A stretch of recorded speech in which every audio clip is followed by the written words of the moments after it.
ضربة البداية من فريق المغابة. تمشي الكرة من لاعب جديد اسمه ناس يطلع رمية تماس لمصلحة فريق الركشات.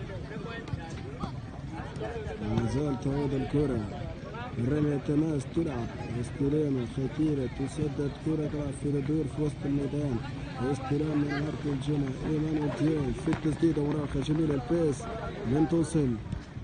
سليمان بوجا في الكرة، يمشي بوجا هيئة الباس يريق تمريرة خاطئة توصل لمصلحة الفريق الخصم الفريق الركشات. راسية هادرة من لاعب الوانجا الراسية تسديدة تخرج بمبدأ السلامة. استلام في وسط الدفاع لفريق المغابة. المراقب الجميل ايمانويل ديال يوزع كورة ولكن لا توصل للزميل. تمشي تعود في الدفاع، يمشي ناسيو يسدد وتخرج كورة ومازال جول لمصلحة فريق المغابة.